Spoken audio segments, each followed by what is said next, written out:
सबसे पहले नाम बताइए अपना। रेखा देवी। कहाँ की रहने वाली है? बिराल। तहसील कौन सी है? चांदपुर। आज आप हमारे ऑफिस आई हैं, क्या समस्या है आपको? हमारे बेटे की बहू ने हमें बहुत परेशान कर रखा। क्या परेशान कर रहा था? हमारे साथ मारपीट करती, झूठे मुकदमे लगाती, 8-10 मुकदमे झूठे करवा दिए और मेरे पति को और मुझे और बड़ी बहू को और 1 साल का पोता था उसे उसने जेल भी भिजवा दिया। कितने बच्चे हैं आपके? जी 3 बच्चे। क्या क्या काम करते हैं? बेटे मेरे फोर्स में हैं और दोनों बेटे फोर्स में? जी दोनों बेटे फोर्स में हैं और मेरी बेटी घरेलू काम करती है अपनी। मतलब वो भी मैरिड है? हाँ मैरिड है। तो दोनों बच्चे आपके फोर्स में हैं, तो कौन से वाले बेटे की वाइफ है? किसका? छोटे बेटे की। क्या नाम है इसका? अमित कुमार। और उसकी वाइफ का? सोनिका। तो क्या चाहती हैं वो सोनिका? सोनिका चाहती हैं कि पति को नौकरी के चक्कर में हो, वो पति ना रहे या नौकरी मुझे मिल जाए, क्योंकि बेटे की साथ भी नहीं जाती और बेटे का रहती नहीं है। जज साहब ने कहा कि अपने पति के साथ जाओ, अपने पति के साथ जाओ, तुम्हारे राजा बाबू खड़े हैं, अपने राजा बाबू के साथ जाओ, लेकिन मना कर दिया, मैं नहीं जा सकती। क्यों नहीं जा सकती? नहीं मैं नहीं जाऊंगी। तो कब की थी शादी आपने अपने बेटे की? 2018। अच्छा, कहाँ की रहने वाली है? झालू। झालू की रहने वाली है जी। तो मतलब उसकी आपकी और उसमें बनती नहीं है या हस्बैंड से भी नहीं बनती उसकी किसी से नहीं बनती, हस्बैंड से भी कभी नहीं बनती। जब शुरू में शादी भी हुई थी तो वो अपने हस्बैंड को तब भी टाइम नहीं दे पाती थी। कभी 1 मिनट बात कर ली, कभी 2 मिनट बात कर ली। अगर हम कहते थे कि किसका फोन था, कि उनका इधर लड़का बताता था कि मम्मी वो मुझसे बात नहीं करती, 1-2 मिनट करती है, कह देती है मैं बिजी हूँ, और उसका फोन हमेशा चलता रहता था। रात को भी 2-2 बजे तक वो फोन चलाती थी। मतलब आपको शक है कि उसका कहीं और अफेयर है? जी हाँ। तो हस्बैंड उसका जो कहाँ रहता, आपका बेटा कहाँ पे पोस्टिंग है? जी इस टाइम वो चाइना बॉर्डर पे है। अरे जैसे 5 साल पहले शादी हुई थी, तो तब से लेके अब तक वो कितनी बार अपने घर आया है, बिजनौर आया है? बिजनौर शुरू में आया वो कुछ 1-8 साल तक सही सलामत। अच्छा। फिर उसके बाद इसने उससे बात उत करनी बंद कर दी और अब अकेली ही रहती है, पति को घर में नहीं घुसने देती। उसे मार पीट कर अपने प्रेमियों के साथ मिलकर और अपने रिश्तेदारों के साथ मिलकर उसे पीट कर घर से निकाल दिया, जबकि उसका आई कार्ड भी इसने छीन लिया था। अच्छा, कब निकाला घर से? 2021 में। 2021 से आपका बेटा गाँव नहीं आया? नहीं, गाँव नहीं आ सकता। अगर गाँव आएगा तो ये मरवा देगी, उसके पीछे लगे रहते हैं इसके 2 भाई और इसका बाप और इसका फूफा और फूफा का लड़का जो जाटान में रहते हैं बिजनौर। तो बच्चे हैं कुछ इसके? एक बेटी। कितनी बड़ी है वो 4 साल की, जो अपने मायके में ही पैदा करी थी, यहाँ नहीं थी वो उस टाइम।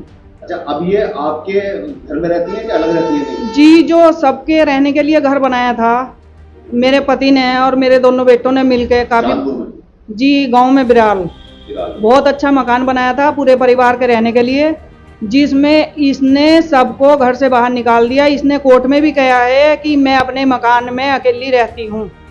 कोर्ट में जज साहब के सामने इसने बयान करे कि मैं मकान में अकेली रहती हूँ, जबकि अपने सास ससुर को घर से निकाल दिया और जिठानी को भी निकाल दिया। बड़ी बहू इसके झूठे मुकदमों से डर के अपने मैके में रहती है, अपने 2 छोटे बच्चों को लेकर। उसको भी जान का खतरा है। मेरा कोई सा भी बेटा गांव में नहीं आ सकता, क्योंकि उन्हें जान का खतरा है। ये पीछा करते हैं और मारने की धमकी देते हैं मेरे बेटों को। तो सिर्फ आपकी बहू या उसके परिवार वाले भी? उसके परिवार वाले भी हैं और उसके फूफा भी हैं। अच्छा, तो आपने इस संबंध में मुकदमा दर्ज कर रखा है कि इन्होंने, आपकी बहू ने मुकदमा दर्ज किया? जी मुकदमे उन्होंने हमारे ऊपर 8-10 मुकदमे कर रखे हैं। किस चीज के? मेरे पति के ऊपर करा, उसने छेड़छाड़ का, बलात्कार का भी आरोप लगाया, उन्हें भी जेल भिजवाया। ससुर पर? जी ससुर पर, और मुझे भी जेल भिजवाया, बड़ी बहू को भी जेल भिजवाया और मेरा 1 साल का पोता था उसे भी इसने जेल भिजवाया। वो तक हो गया जेल? वो छोटा था। अच्छा, बहू के साथ गया? बहू के साथ जेल गया वो भी। अच्छा, वो किस आरोप में जेल भेजा? जेल भेजा था छेड़छाड़ के मुकदमे में। तो छेड़छाड़ में बहू को भेजा? छेड़छाड़ में बहू को भी और मुझे भी मारपीट का और छेड़छाड़ का मुकदमा था, और ससुर को भी सबको जेल भिजवा दिया। अच्छा, अब इन्होंने, आपने कोई पैसे वैसे बांध रखे हैं बहू के? कैसे? जी हाँ, कोर्ट ने उसका खर्चा बांध दिया है और उसकी जो जमीन की फरद लगाकर जी ये कोर्ट से खर्चा बंधा हुआ है। अच्छा, मतलब आपका कहना क्या है कि आपकी बहू चाहती क्या है? बहू यही चाहती बेटे को मरवाने के चक्कर में वो। आपको खतरा यह है कि वो मरवा सकती है? हाँ जी, वो मरवा सकती है, क्योंकि उसने दिन के 12 बजे अपने प्रेमियों के संग और अपने रिश्तेदारों के संग मिलकर मेरे बेटे को जान से मारने का प्रयास किया।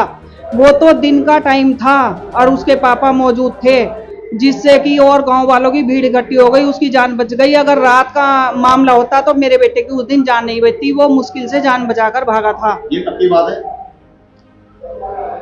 सन 2021 की। 21 की। तो ये अकेली मारने आई थी या कोई और लोग भी उसके साथ मौजूद थे? उसके साथ थे, उसके प्रेमी थे और उसके रिश्तेदार थे और वो थी। मकान में बंद करके 8-10 आदमी थे जो मेरे बेटे को बहुत मारा था। उस दिन से वो गांव में नहीं आया, अगर गांव में आएगा तो ये उसे मरवा देगी। तो अब क्या चाहती हैं आप, क्या डिमांड है आपकी? मैं ये चाहती हूँ कि मेरी साथ इंसाफ हो मेरे साथ। हमारे दोनों बेटे जॉब करते हैं, उसकी भी जॉब है, उसकी भी जॉब है, और हमारी जो जमीन है, हम अपनी जमीन पे कार्य करते हैं और उसी से हम दोनों अपना गुजारा करते हैं। तो ये जमीन पे बार बार जाती है, जो कि इसके नाम कोई भूमि नहीं है। मेरे नाम भूमि है, मेरे पति के नाम भूमि है, और जो थोड़ी बहुत भी बच्चों के नाम भूमि है, उसके हिसाब से इसका कोर्ट में इसने फर्द लगाकर खर्चा बंधवाया। जज साहब ने इसका खर्चा बांध दिया जमीन की आमद को देखते हुए और नौकरी की आमद को देखते हुए उसका खर्चा बांध दिया। और फिर भी वो खेत पर जाकर दमंगई दिखाती है, अपने प्रेमियों के साथ जाती है, कभी ट्रैक्टर पर बैठ कर जाती है, कभी मारने की वो कहती है लो मुझे मारो, लो मुझे मारो, लो मुझे मारो। जो हमारे खेत पर कार्य कर रहे थे व्यक्ति,